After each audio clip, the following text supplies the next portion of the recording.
This is Florida Matters. I'm Matthew Petty. Nashid Madyun is on a mission to help Floridians make sense of the state. Madyun's the executive director of Florida Humanities, the non-profit that promotes and shares the history, culture, and stories of Florida. It was founded 50 years ago, not long after the creation of the National Endowment for the Humanities, and to commemorate its golden anniversary, Florida Humanities has a new book out, Once Upon a Time in Florida, a collection of essays from its magazine called Forum.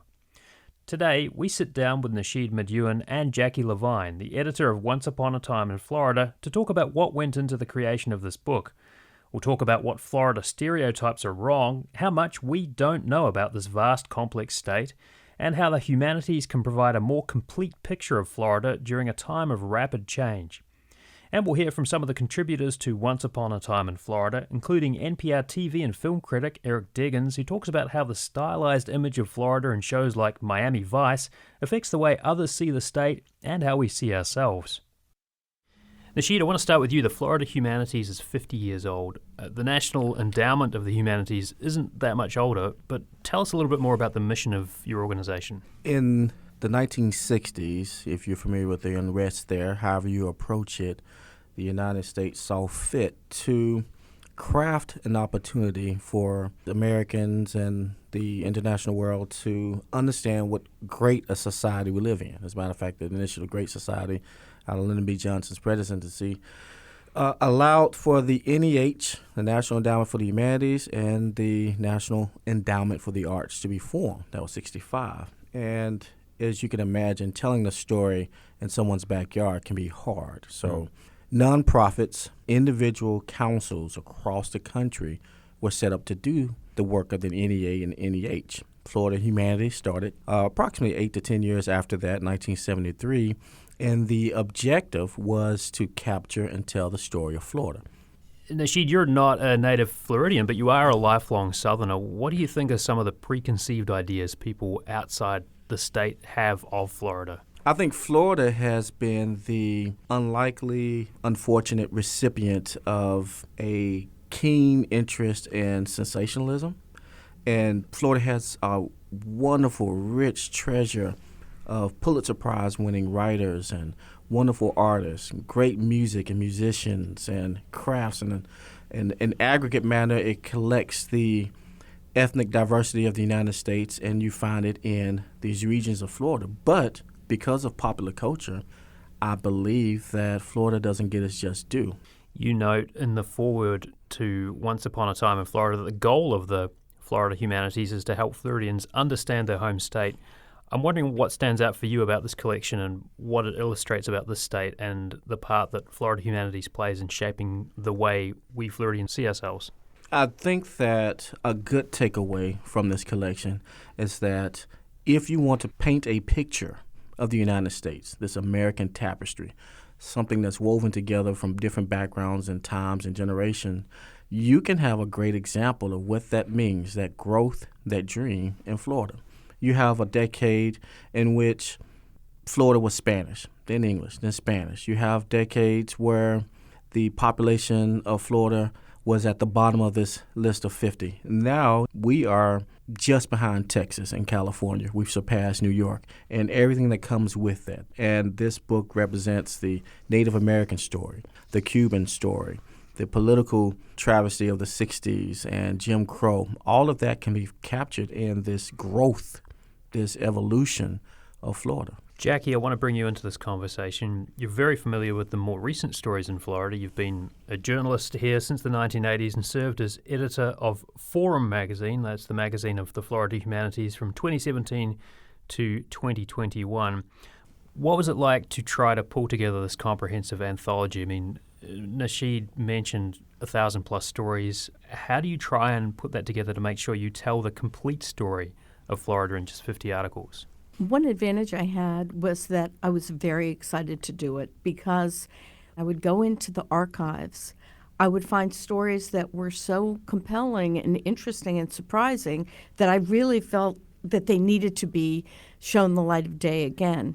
So when it came time to start this project, I went in with probably a little over optimism in terms of how easy it would be and just the sheer joy of the project. It was a very joyful project, but it was a big task because there were so many stories. From the beginning, we didn't know exactly how we were going to present this. The more I looked at it, the more I thought, you know what, this is the 50th anniversary of Florida Humanities. People need to know a story about Florida.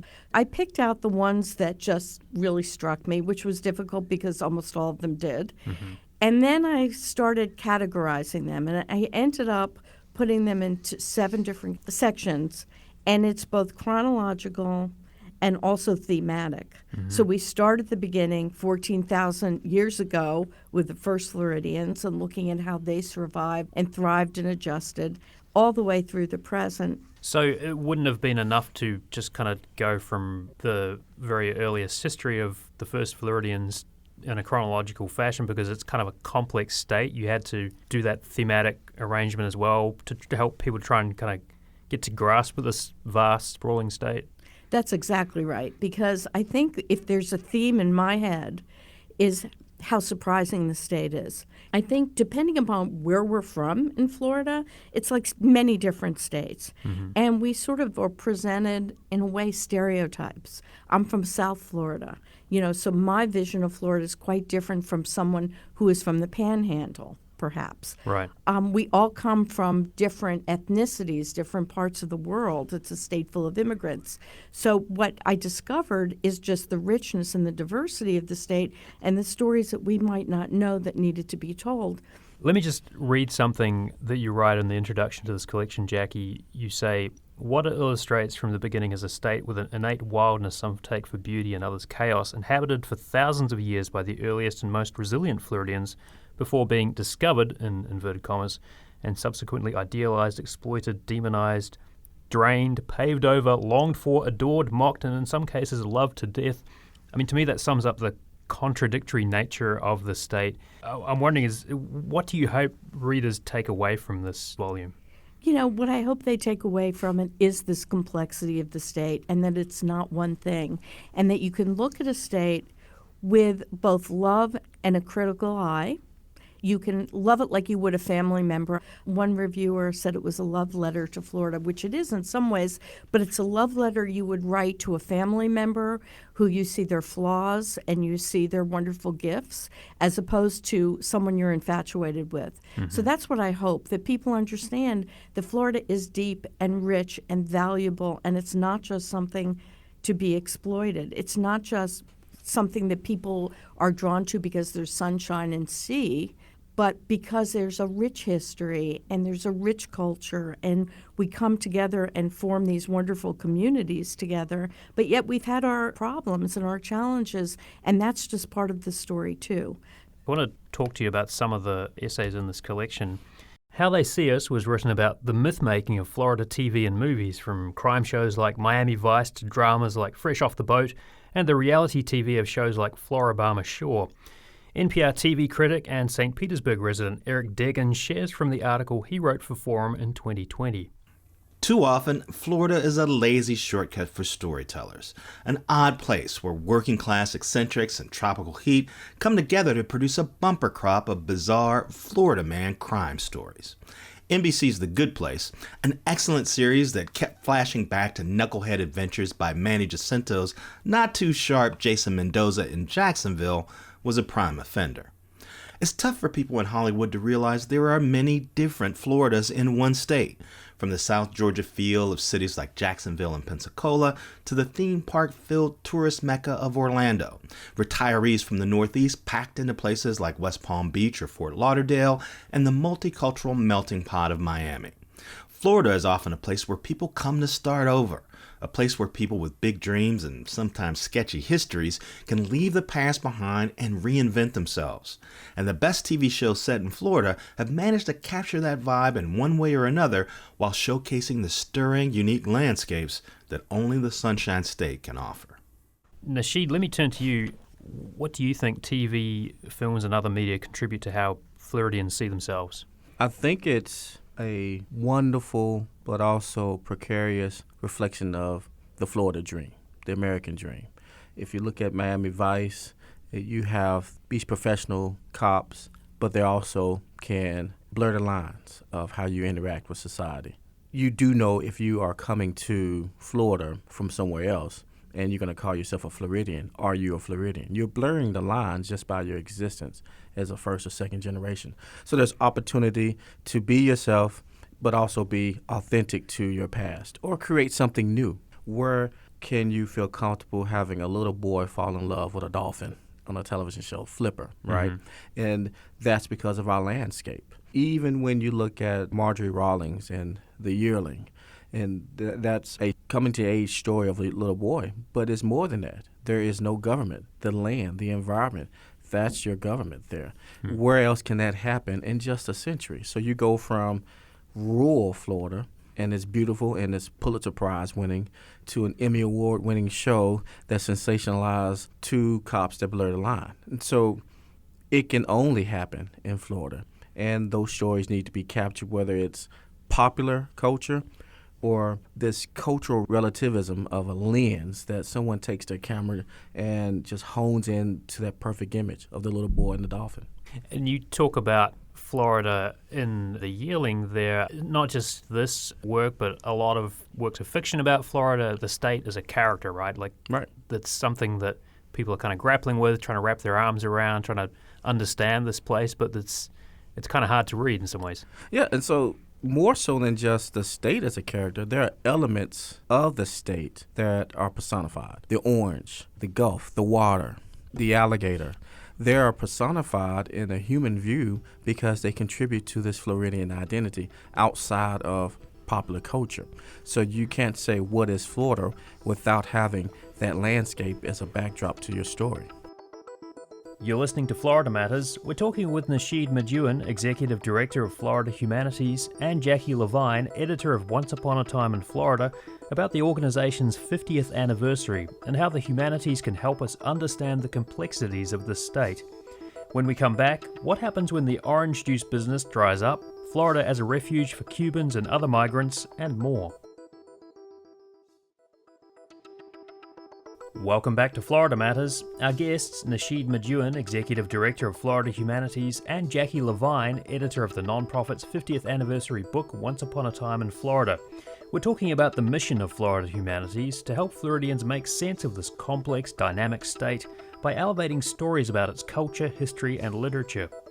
We're also hearing from contributors to the book, including WUSF's Delia Colon, who wrote a profile of former US Representative Ileana Ros-Lehtinen, whose family sought refuge in Florida after fleeing communist Cuba, historian Gary Mormino, musing on the demise of the once mighty citrus industry, and Pulitzer Prize-winning author Jack Davis on the beauty and bluster of the Gulf of Mexico. In 2014, University of South Florida professor and historian Gary Mormino wrote about the decline of the citrus industry in Florida in his forum essay, The Mighty Orange Faces Its Uncertain Future. Here is Mormino reading an excerpt. Florida was touted as a poor man's paradise.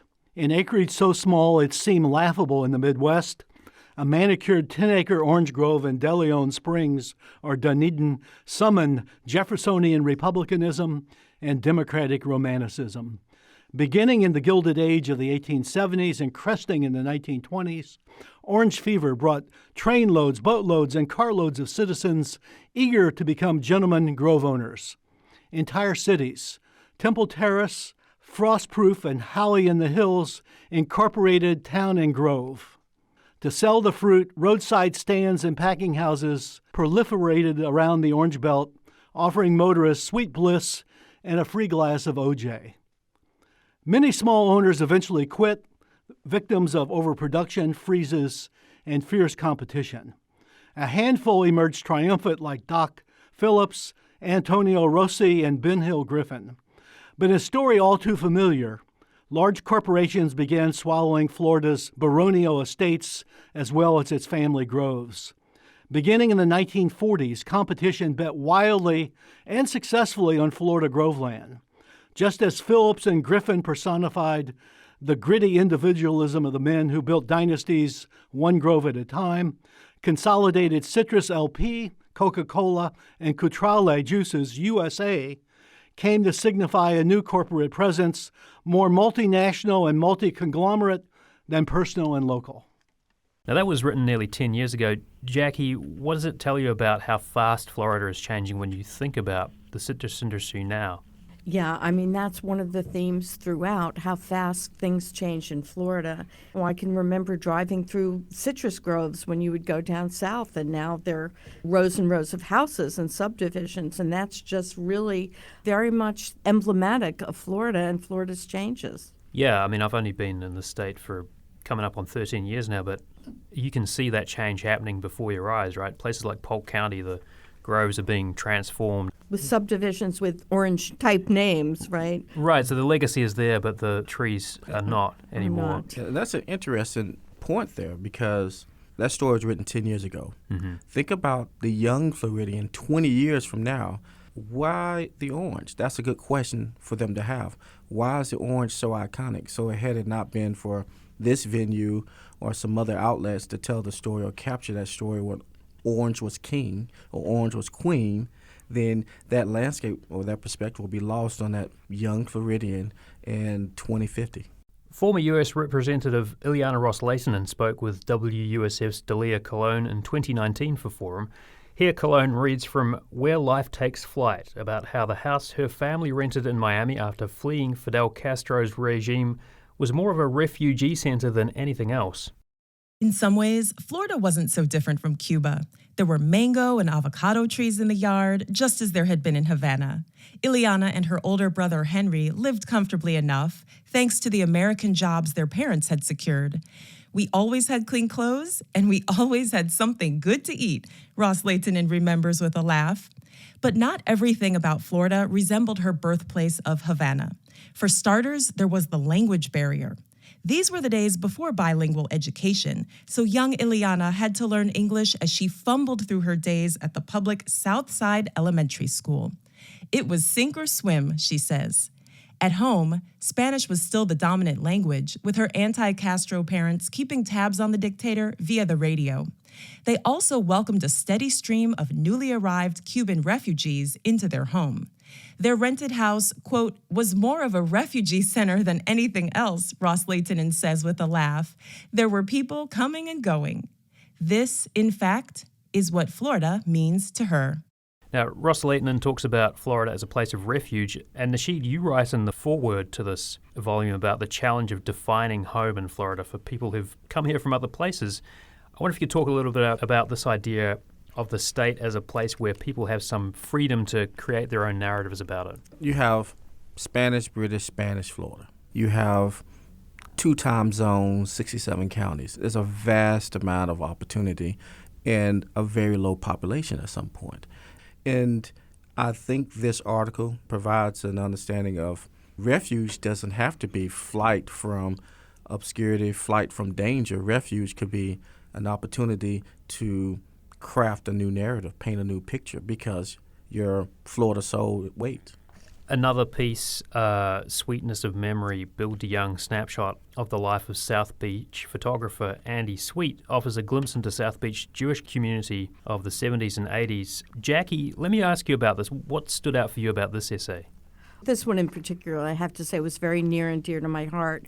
I grew up on Miami Beach. My grandfather ran a sort of residential hotel in South Beach during those years that Auntie Sweet photographed the last years of this Eastern European immigrant Jewish community.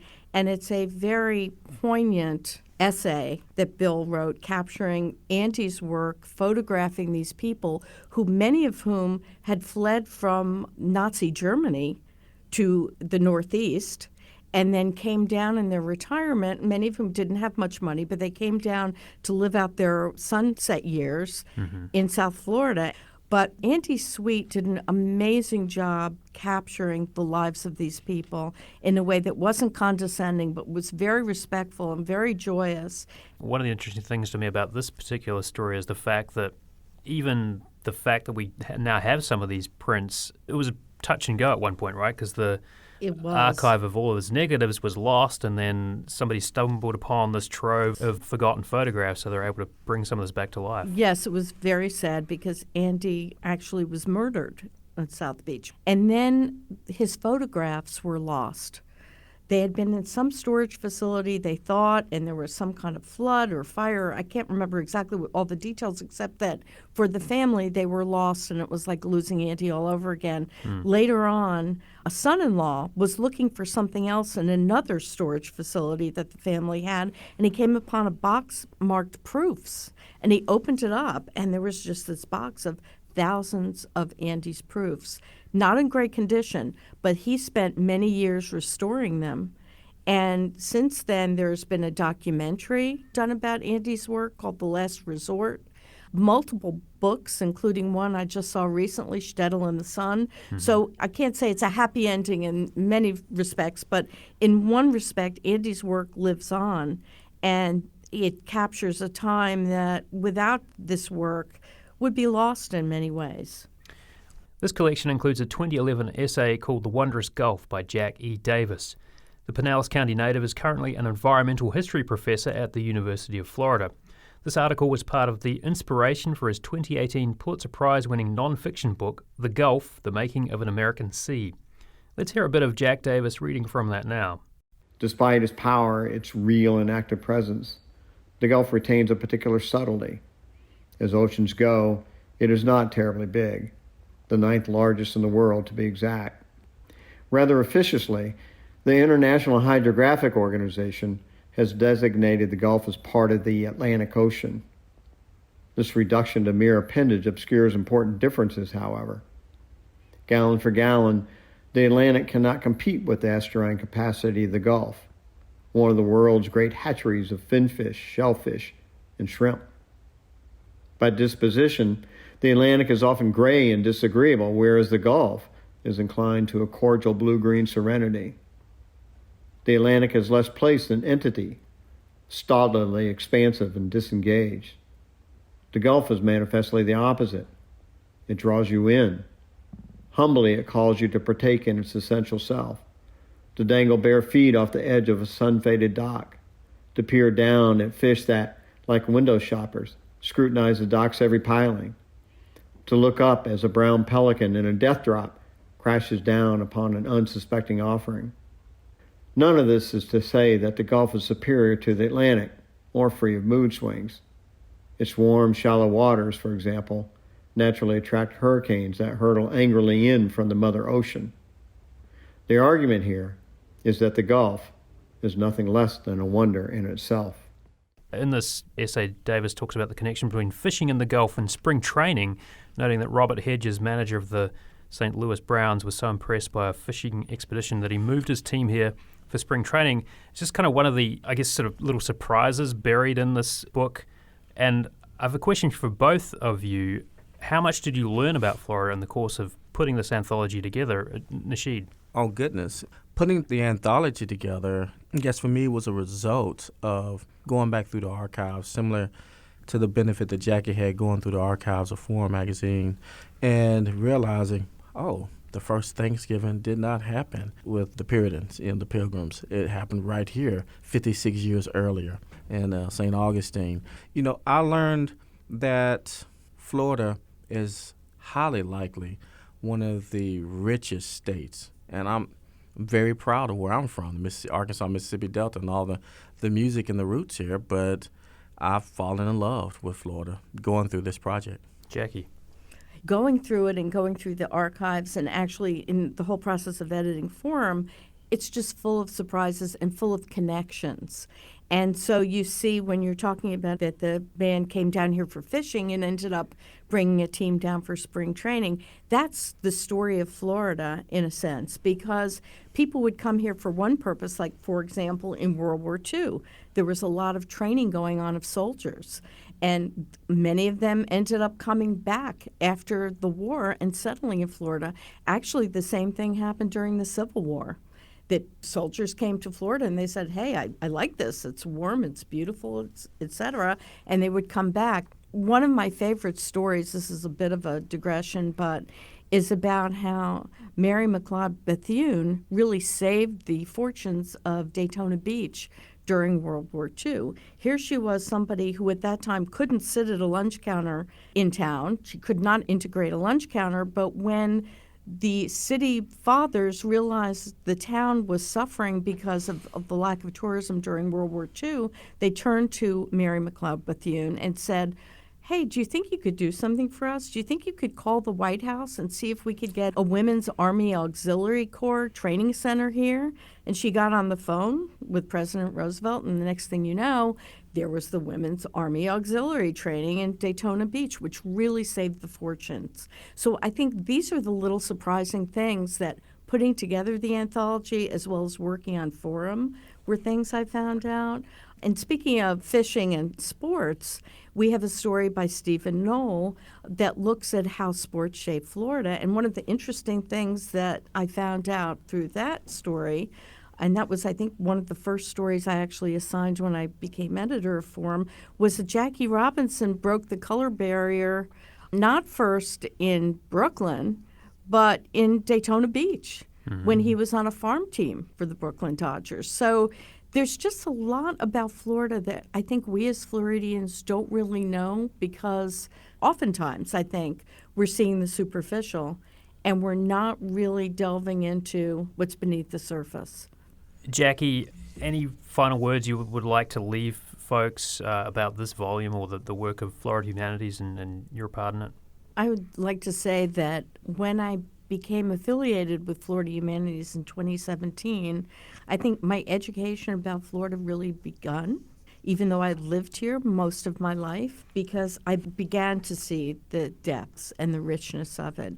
And working on this anthology was such a labor of love, because I felt that I was getting this education that was just precious and without price. And the stories within, I hope people do pick it up and look at it, because you will be surprised, I think, on nearly every page, because that's what we were going for. We didn't want to be presenting cliches about Florida.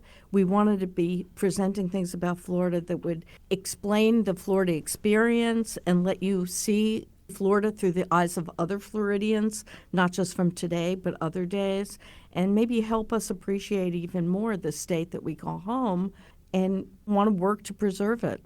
We've been speaking with Jacki Levine, editor of Once Upon a Time in Florida. Jackie, thank you so much. Thank you. And Nashid Madyun, executive director of Florida Humanities. Nashid, thank you. Thank you. Thank you for having us. That's our show for this week. Our producer is Steve Newborn, production assistance from Mary Shedden, engineering support for this episode from Jackson Harp. Thanks also to WUFT. Find more on our website, WUSF.org. Search for Florida Matters. Subscribe to the Florida Matters podcast wherever you get your podcasts. I'm Matthew Petty. Thanks for listening.